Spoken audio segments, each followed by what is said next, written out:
राजा विक्रमादित्य की यह कहानी हमें सिखाती है कि चाहे हालात कितने भी कठिन क्यों न हों, इंसानियत और करुणा हमेशा हमें नई उम्मीद और शक्ति देती है। भारत के इतिहास में एक ऐसे शासक का नाम आता है जिसका नाम था राजा विक्रमादित्य। उनका नाम वीरता, न्याय और दया का प्रतीक था।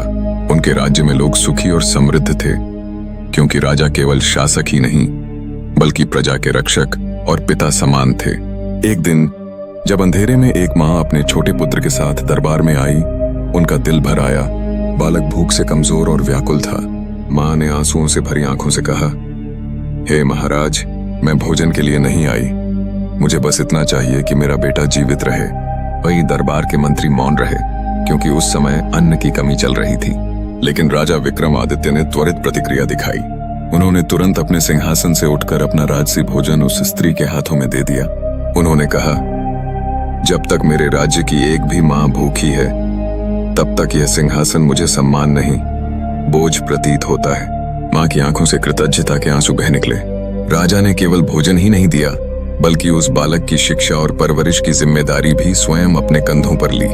समय बीता और वह बालक बड़ा होकर राज्य का महान विद्वान बना। एक दिन उस विद्वान ने राजा विक्रमादित्य के चरणों में झुककर कहा, महाराज, आज जो कुछ मैं हूँ वह आपकी करुणा और सहारे की वजह से हूँ। यह सुनकर राजा की आंखों में आंसू भर आए। उस क्षण सारे राज्य ने यह समझ लिया कि एक राजा की असली शक्ति उसकी तलवार या धन दौलत में नहीं, बल्कि दया और इंसानियत में होती है। फिर उन्हें प्रजा ने केवल अपना शासक ही नहीं, बल्कि जन जन का तारणहार मान लिया।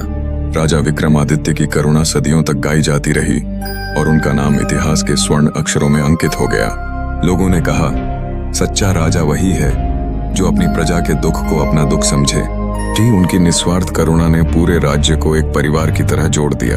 राजा विक्रमादित्य का हृदय इतना विशाल था कि उनके लिए हर प्रजा का बच्चा उनका अपना संतान था। आज भी उनका नाम लोगों के दिलों में आशा और मानवता की ज्योति बनकर जलता है।